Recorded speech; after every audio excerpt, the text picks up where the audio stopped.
Welcome back. All right, I wanted to talk about goaltenders as it pertains to Seattle, as we're getting news of who they're signing right now, and who they may or may not take. Now, I would love to have a Seattle jersey. I don't have one yet. If you see them listed online right now, they are fakes. So I'm seeing on the Seattle groups, I'm seeing people getting these jerseys, and I got a Seattle jersey, and the colors are off on a lot of them. The stripes are off on other ones. Um, they should be available through the team store next month. I know at a retail level, I'll be getting mine in September. And again, the NHL should have these jerseys available well ahead of time. This is part of the reason why, when it was taking Seattle so long to name their team, I thought they were missing out. I thought from a marketing perspective, I mean, the hats are popular. Any shirts with Seattle on it are popular. You've seen that through various websites where they're saying top sellers, and the Seattle stuff's always in there. But yeah, the jerseys, yeah. All right. So let us take a look at the goaltenders who are available and why you may or may not take certain goaltenders. The reason for this video is because I think there's a lot of arguing going on based on name recognition, and I predicted that would happen with the expansion lists.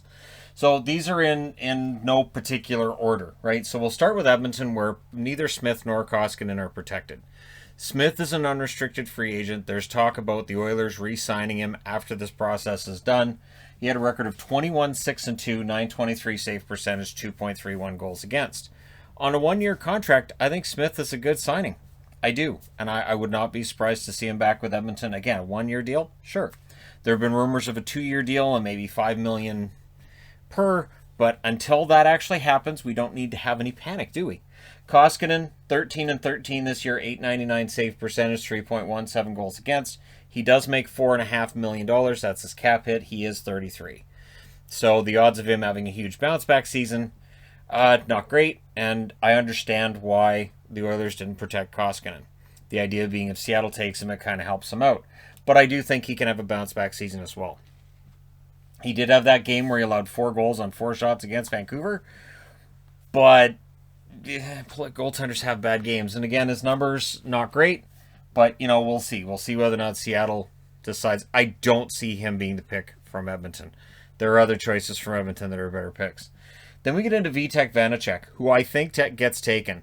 At 21-10-4, excellent record. 908 save percentage. It fluctuated throughout the season.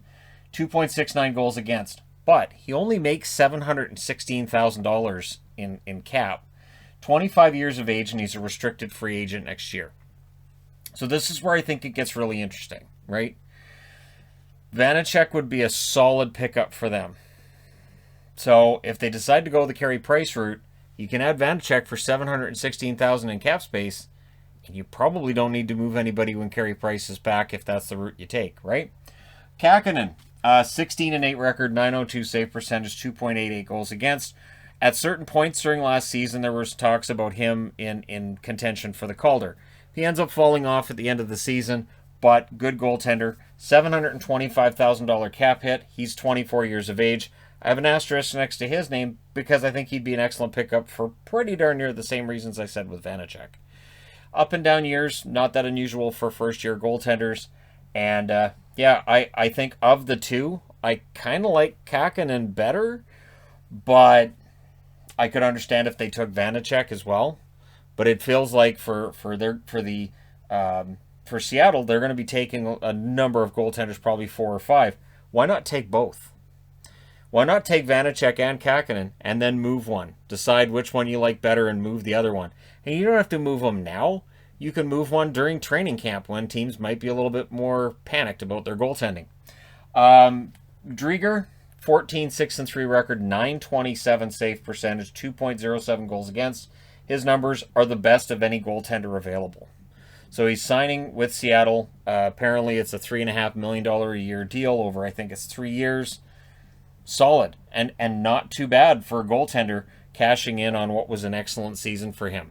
So Seattle can sign him to that $3.5 million. Draft Carey Price at $10.5 million. That's $14 million on goaltending. I know that's high, but if Price is going to miss the start of the season, you've got Kakinen and Vanacek, potentially one of them being your number 2 until Price comes back. And then again, Price comes back, you're moving one. And the goaltending market, during most of the regular season that we just finished not too long back, goaltenders were very popular. They did not clear waivers. That was the one position that didn't clear waivers, was usually the goaltenders. And it's because teams kind of thin on goaltending. So Price, 12-7-5, 901 save percentage, 2.64 goals against, makes $10.5 million. Currently, he's 33 years of age. He will be 34 at the start of next season. For me, with Carey Price, it's interesting. His numbers do end up trending low. I think it's because the blue line in front of him allows too many odd man rushes. You look at how that playoff run went, and it's easy to say, well, they went to the Stanley Cup final and kind of gloss over some stuff, but the way that Vegas scored so quickly after winning faceoffs, the way that Tampa Bay was scoring on odd man rushes on turnovers, that's the Montreal game. Both of those things. And Carey Price, it's been tough for him behind that. Seattle can absolutely put together a solid top six defense. With Carey Price in net, they can contend for a playoff spot right out of the gate. And that's without taking into account which forwards they take. But again, if they decided to go with Driedger, Kakkonen, Vanacek, and say that's their three goaltenders and they don't take Price, that is very cheap goaltending that's also very capable. Casey DeSmith, thought I'd put him on the board. He makes $1.25 million. He's 27 years of age. He's not old. Went 11-7, 912 save percentage, 2.54 goals against. His numbers were better than Tristan Jarry's. I am surprised that DeSmith is available. Honestly, I thought they would expose Jarry and go with DeSmith. I understand, though, they likely view Jarry as having the higher ceiling, but I thought DeSmith was the better goaltender this season. Jonathan Quick, and I've seen a lot of people saying they should take Quick from the Kings. I'm going to say no. He was 11-9-2 this year, but 898 save percentage, 2.86 goals against. He makes $5.8 million, at least that's the cap hit, and he's 35 years of age. 35 warns me off, because the weird part is I've seen people say, well, Carey Price is going to be 34, you might as well take Quick. Quick is older, and he also has problems with staying healthy through a full season. And his numbers have been lower than Price's. And I think with Quick, it's just I think he's kind of done as being that number one go-to guy.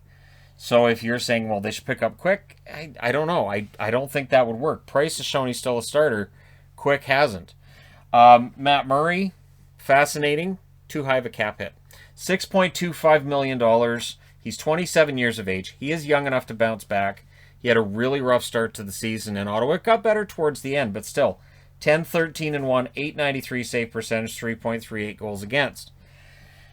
If you want to bet on a bounce back, maybe you take a shot at it with Matt Murray. Maybe if you don't go with Price, you go with Murray.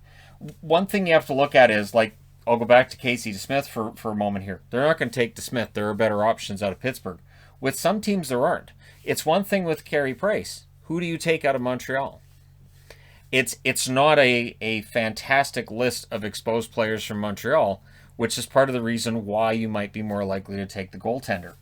And so, we'll see if that plays a role in it. And with Ottawa, there are some interesting options, but Murray, just maybe. But again, that would be Ron Francis betting on a bounce back. Jonathan Bernier, he's UFA. 9-11-1. That's why he's unprotected. Unrestricted free agent as of July 28th. 914 save percentage, 2.99 goals against. Bernier played behind a team that's defense was miserable for most of the season, and he still put up really good numbers. Bernier basically a hero through most of the season, and then Thomas Greiss decided he was going to be a hero as well, and towards the end of the season, it had kind of evened out between the two. But Bernier is the one they don't protect because he's not under contract. If Seattle were able to discuss with Bernier how to make this work, maybe that's a pick they look at. But we'll see, right? We'll see whether or not. Because if they're signing Driedger and if they're thinking about Price, well, then they're not going to sign Bernier. So they'll look for somebody else, probably a defenseman out of Detroit. Braden Holtby. So we get to Holtby.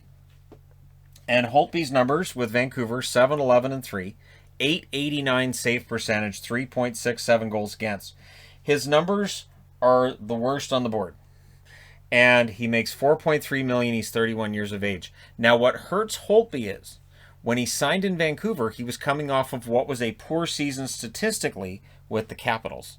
Kind of made it easier for the Capitals to move on and go with an inexperienced duo. Now, of course, they were forced into that when Lundqvist wasn't able to play this past season, but still, you look at what Holtby did in Vancouver, and I don't think the Capitals are overly upset with the path that they're taking. Holtby seems like a great guy. He does. And I like Braden Holtby, and I want to see him bounce back. But honestly, if I'm Seattle and I'm looking at the overall numbers, I don't find Holtby to be nearly as attractive an option as Driedger, who they're signing, Kakinen, or Vanacek, who are both younger. Both cost me a heck of a lot less money. That $4.3 million and the fact that $5.7 million is the actual salary, I don't see Holtby being that attractive an option. I know before the roster freeze, there were rumors coming out that there were teams that were interested in Holtby.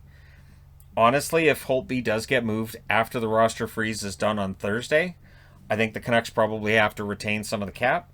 And I think the return is probably going to be a head scratcher for some people. I don't think you get much of a return on Holtby because it's back-to-back poor seasons. He's over 30. And, you know, even like look at the Stanley Cup year. The Stanley Cup year, when he wins that cup in 2018 and he's a hero, going into the playoffs, Grubauer was the starter. Grubauer had taken that job away from him. So there are reasons if you're Seattle's GM, if you're Ron Francis, that you look at Holtby and go, man, the name's big. We like Holtby's name, but the stats don't back it up. Over here, we got Mrazek. Mrazek, of course, was out a lot of this year. He's a UFA this summer. I think it would be worth sitting down and talking to him. 6-2-3 was his record, .923 save percentage, 2.06 goals against. In Carolina, he's been very, very good. It's possible he ends up going back to Carolina once this whole process is done and re-signs with them, because I think it's a good fit. And then Reimer would leave as a UFA. I didn't put Reimer on the board because I think with both of them unrestricted, Ron Francis would likely want to talk to Peter Mrazek. But with Carolina, I would think the best option is one of the blue liners. So Mrazek probably isn't the guy, but at least you get a chance to talk to him right now, right? Scott Wedgwood, 3-8-3. It was his record this year, 900 save percentage, 3.11 goals against. Wedgwood is not a starter backup, but he's not a bad option for number 3.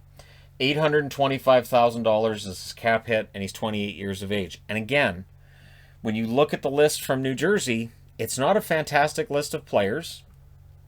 And maybe they say, you know what? We can grab Wedgwood. He'll probably clear waivers. We can probably get him into the minors, and he'll be our first call-up. And I wanted to close out with this one, Ben Bishop. Because when Bishop's name came out there, right away people were like, okay, so he's going to end up going to Seattle. Maybe. So he's 34, so he's already older than Price. He missed the entire season. He may very well not be ready to go to start this coming season either.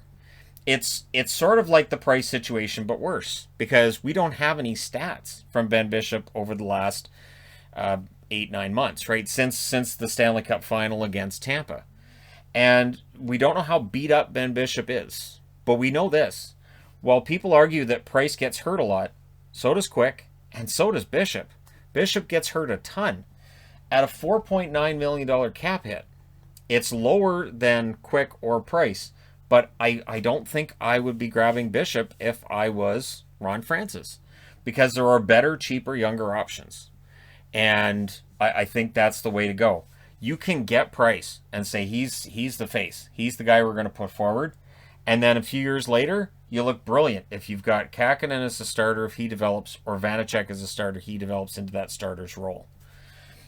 One thing that you need to do when you're putting a team together is have your eye on the future and the present at the same time. At least that's how I see it. There have been times where Vegas has kind of mortgaged the future in favor of the present, which is fine. But there's always some risk to that. And I think when you're putting a team together, you can do both. You can have your present, a pretty darn good team, and a good tandem in the net, and make sure that you've got the future guys there as well. And so we'll see what they do. Because Driedger's basically a fait accompli. He will be a member of the Seattle Kraken once we get to the season in October. But past that, there are some intriguing options. I know I didn't put all of them on the board. I tried to go with the ones that I thought were most likely. But let me know your thoughts in the comment section below as always. Don't forget to hit like and subscribe if you're browsing your way through. You just happened upon this video. Thank you guys so much for watching, for all your support. I will talk to you again soon.